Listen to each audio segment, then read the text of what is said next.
what they are doing is they are feeding people really bad advice when it comes to silver and gold. And I just kind of, I just kind of sat there, bit my tongue. You fast forward and she ended up losing on that deal. So I have said many times on this channel that falling for a silver FOMO trap is a position you don't want to find yourself in. And today I have a guest who definitely agrees with me, and his name is Stormy, the host of Empire Precious Metals right here on YouTube. Now this is one of the best interviews I've ever had on this channel. It's full of great insight, information, and conversation, so I hope that you guys stick with me and watch the entire interview and hear what Stormy had to say on this topic. So let's get into it. But before we do me a favor and don't forget to subscribe and help me continue to grow the channel. It's free and easy and definitely helps me out. You can also hit that like button to help YouTube recommend this video to others. Now let's get Stormy into the channel and see what he has to say. Make sure you don't miss out on your chance to win a full monster box of Silver Eagles by going to our sponsor sdbullion.com/Silver Seeker and get your entry today.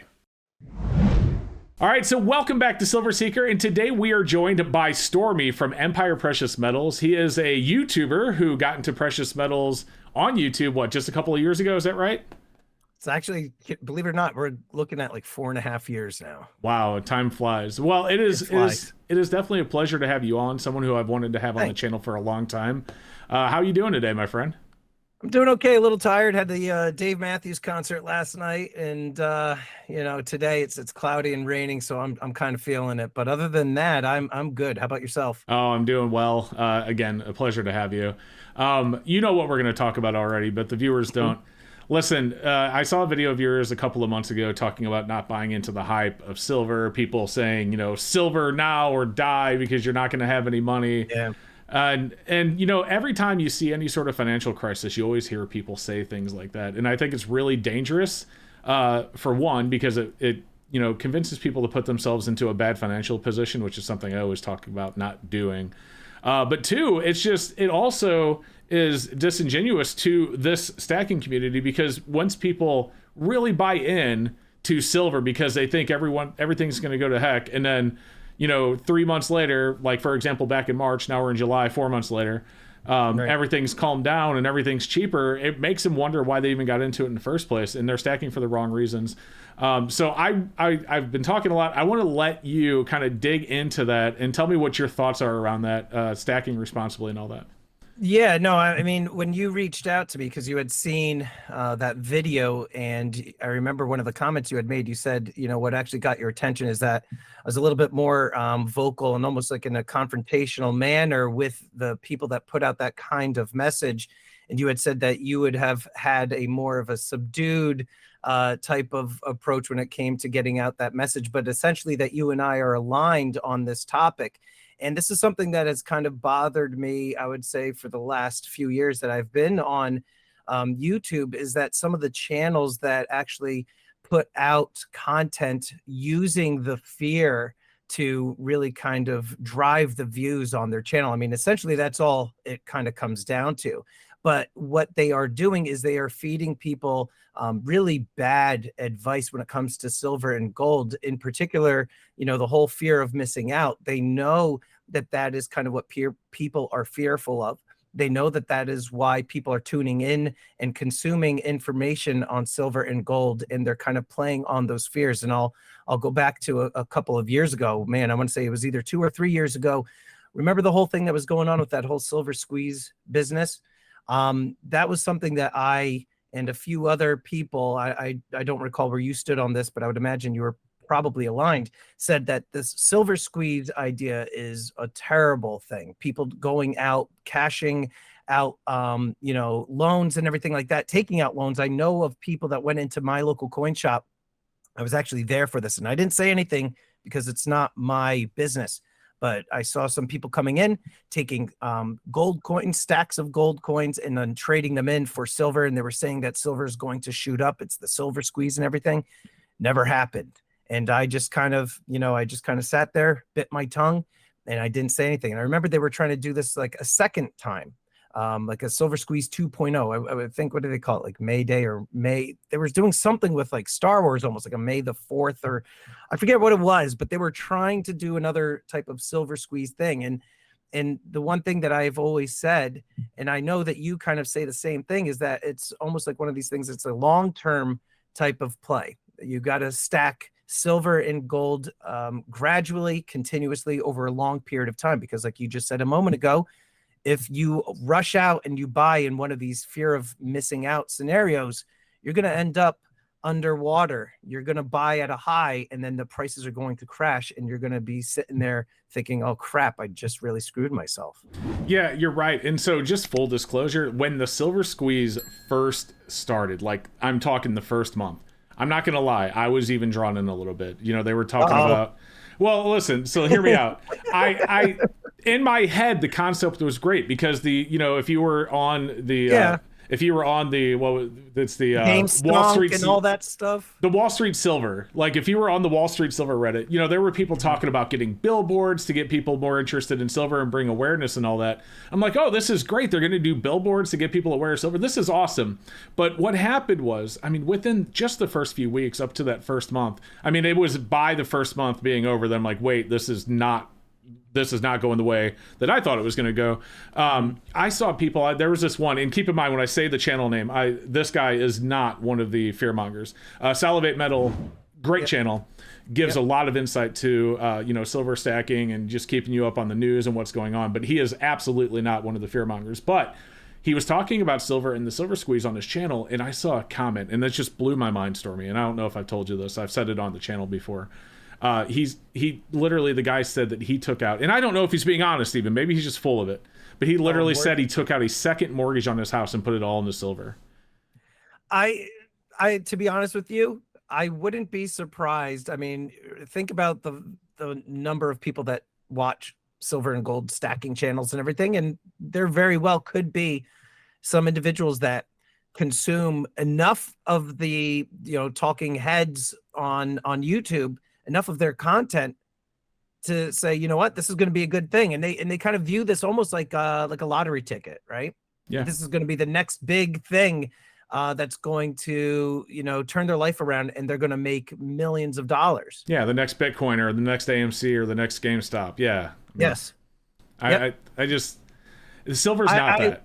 Go ahead. No, it's not. And I wouldn't. And so to your comment, like I would not be surprised, because like I said, I saw the one woman walk in with all these gold coins, traded them in for silver. I thought that was a terrible move. And you fast forward, and she ended up losing on that deal. And I remember for the second go around, another guy came in, and he was talking to my local coin shop owner, and he's like, "Oh, getting ready for the the second silver squeeze." And I was just, oh my God, okay, I'm not going to say anything.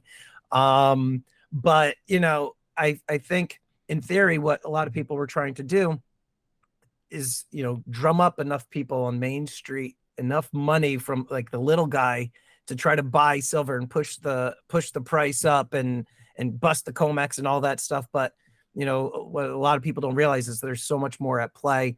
There's much larger financial institutions that have far more money than all the YouTube stacking community combined. It's just not going to do anything. So I think that the main message that you and I are trying to get out is that people really need to keep a level head when it comes to buying silver and gold. Absolutely. And I don't want anyone to watch this video thinking that obviously you and I are very much stackers ourselves, but I think, and I think you'll agree with me on this, and you kind of already hinted to it, is that financial responsibility has to be mainstay. And we're not financial advisors at all, so please seek out your own financial advice, but from a professional advisor, not us. But my point is that putting yourself in a position where you may need to sell it at a loss because you spent so much that you don't have savings set aside for whatever emergency might come up is bad, because I've literally seen people walk into coin shops with silver that they bought at a higher spot price when premiums were higher, and they had to sell them because some unexpected expense, like their car breaking down, or they were in an accident, or even a medical expense, which is even worse. And if you put yourself in a position where you may be forced to sell it at an inopportune time, that is not what anyone wants to be in. You don't want to sell it and lose fiat, because at the end of the day, you still can't. Keep in mind, there are exceptions to every rule, but for the most part, you're not able to use silver and gold to buy things. You still have to turn it into fiat currency before you do so, right? Yeah. Now let me ask you, because I just did a video recently talking about what I've learned over the years stacking, and it's been like almost like 15, 16 years that I've been buying silver and gold more consistently since around 2017, 2018. I did buy some gold on a whim back in like the mid 2000s, like 2007 or 8, something like that. But question for you, how long have you been stacking silver and gold? And then the second part is, have you seen any shift in your stacking going from like merely like all silver with a little bit of gold? Now are you stacking more gold? I'm just kind of curious. Sure. So I've been stacking for multiple decades. I won't give you an exact number, but I will tell you. Okay. I will tell you that my dad got me into it when I was a kid. So if that gives you any idea. Now, granted, like any other, teenager turning into a young adult, I went off to college. I met my wife. Other interests were in play. So it's not like the entire time from when I was, 10 till now that it was all silver, silver, silver, silver. But for the most part, outside of, years here and there where other interests kind of caught me off guard, like having kids, getting married, etc. But I've been a stacker, for multiple decades. As far as shifting, I was almost pure silver, for my first decade. Like it just, gold was out of my price range. So I would go out and I'd buy like an ounce of silver or two, but gold was just, even though it was only like $400 an ounce back then, silver was also only like $4 an ounce, right? So I don't know the exact numbers, but you get my point. It was a lot more expensive. So being able to pick up like a couple of silver rounds for $15, not a piece, a couple of rounds for $15, was a lot more feasible for me back then. So I do stack more gold now than I used to, but I'm still very much I would call myself a silver stacker. I would say it's probably 75-25.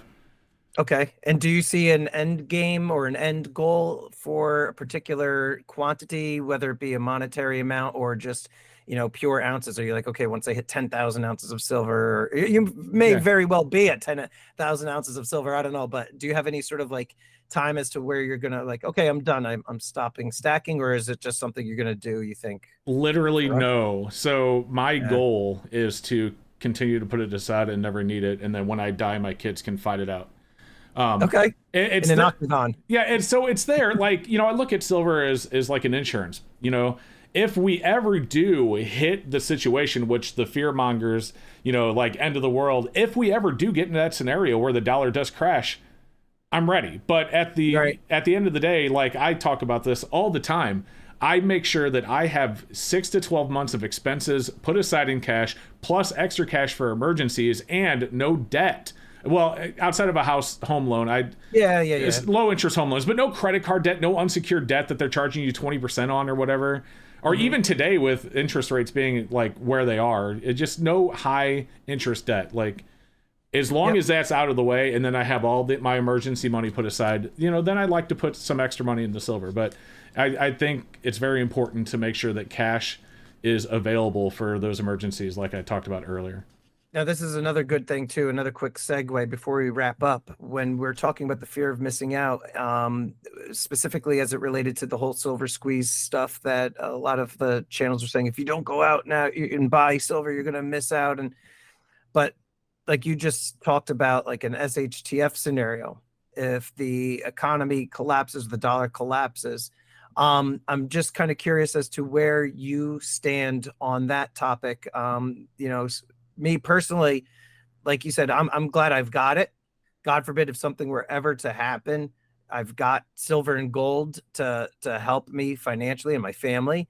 But in terms of, trading, and I talk about this all the time, like trading, silver coins for a loaf of bread or a chicken, like I don't really see us ever getting to that place. I'm just curious if you think that that's something that you think we're going to see, or so what I'll say is if we ever get into that situation, silver and gold are going to be like 8th down the list of that's important. Excuse my language. I don't normally cuss on my channel. You'll beep it out. It's all good. I may or may not. I don't know. We'll see. But either way, my point is that if we really did get there, making sure you have well, I hate to say this on YouTube, but guns and ammo, a good food Yeah. supply, knowledge of how to, clean and purify your own water, basic medical skills, how to, stitch wounds, things like that, having medical supplies on hand, having land. All of that stuff's going to be so much more important, at least in that first 6 months, maybe longer. And I'm not giving this off of just stabilize. Yeah, I'm not giving this just off of, oh, this is how I imagine a scenario. You can see examples of currencies collapsing and what happened directly afterwards in many countries recently. So, there are, for example, Zimbabwe, they're, at 1986-ish, don't quote me on the exact year. The dollar to Zimbabwe dollar ratio was like $1 US to $1.50 Zimbabwe. And then in 2006, they were printing $100 trillion bills. I'm a Zimbabwe trillionaire myself, But at first, silver and gold weren't important. But if you waited 6 months to a year, you started to see instances, and there's definitely articles on this covering it online. You can read them yourself, of people using silver, using gold in barter for things that they needed. So there's specifically an article I read where there was a guy shaving off the edge of a gold coin to trade for food. So could that happen? Yes. Right. Is it likely? Probably not. Like, to be honest with everyone who's watching, I honestly don't think it's going to happen in my lifetime. But there's been a lot of things that I think's not going to happen in my lifetime that have. So exactly, who knows? Just most recently, right, with the pandemic and everything like that. A pandemic was and I don't never would have. Sorry, go ahead. No, I was gonna say, you never would have thought we would be living in a time like that, where you're masking up and you're in car lines to get food. I'll tell you this about the pandemic, and this is I don't get into politics on my channel at all, and this is not a left versus right political statement, but it was a perfect example of how easily we can be controlled, and I will leave it at that. So no, it's true. Yeah, it's true. But so, go ahead. I was gonna say, the takeaway from this, what would you say is like the one main thing that you would like for the viewers to take from our message? Sure. So the takeaway from me on this would be that, yes, silver and gold, I consider it to be important, but if your goal is to just stack more fiat currency, there's just so many better plays. I mean, if there's so many different stocks that you could have invested in that would have made you so much more money than if you had just put your money into silver and gold. So that's not why I stack silver and gold. I don't stack silver and gold to make more fiat currency. I actually do invest in the market specifically to make more fiat currency, but that's not why I'm in the silver and gold. So whenever you're hearing people fearmonger you into the end of the world's going to be here and you're going to need silver and gold, or you're not going to be able to, survive, in this post-apocalyptic world, if you will, I say, the chance of that happening is slim. What's more likely to happen in your life is that you are going to be in some sort of medical emergency or some sort of financial situation that you need to have money to be able to handle. And if you put yourself into a position, like I said earlier, where you don't have the cash and you have to sell your gold and silver at an inopportune time because the market's down, but you don't have a choice, it's not going to feel good, and you'll probably will never get back into silver and gold at all at that point. I think I would actually agree with everything you just said. By and large, you pretty much nailed it. I would just, again, caution people when they are looking at various YouTube channels and content that's out there talking about the urgency to buy silver and gold. Just make sure that you are doing your full due diligence and that you're not rushing into anything. If you are looking to buy silver and gold, Seeker has an auction once a week on, was it Saturdays? I do, but before you dig into that, I just, at the beginning of all my auctions, I caution people that, let's be honest, YouTube auctions are not the best way to buy silver and gold. Nope. Not even close. I tell them all the time. I say it at the beginning of every one of my auctions. There's a lot of people that like to show support for the channel, and so they'll bid up an item more than they could just go online and get it for from one of the big retailers or even eBay. So I do have them, but it's not, if you're stacking silver and gold, if you want to get the most for your money, YouTube auctions are not the best place to be. Yeah, agreed. But I appreciate you plugging it for me. Keep going. Absolutely, man. And I didn't mean to interrupt you, so keep going. No. I just was going to say, you've been doing a great job with your channel for, however many years now you've been on there. One of the first channels that I was watching when I first started looking into silver and gold. So I appreciate what you do for the community and appreciate you having me on as well. Absolutely. It's been a pleasure to have you, Stormy. I look forward to having you on again sometime. Thanks, man. All right. Anytime. Absolutely. And guys, do me a favor, check out Stormy's channel. I'm going to put a link down below. Give him a sub. Great channel. Definitely deserves the support. Thank you, bud. Yep. See you next time. So there you go, guys. Like I said, one of the best interviews I've ever done in this channel, and I look forward to having Stormy back on the channel in a future video as well. So make sure you subscribe. Also, check out this video up here if you haven't seen it yet. It's definitely going to be a good one. And additionally, just thank you so much for being here and for watching. I'll put a link to Stormy's channel down below. And other than that, you have a great day.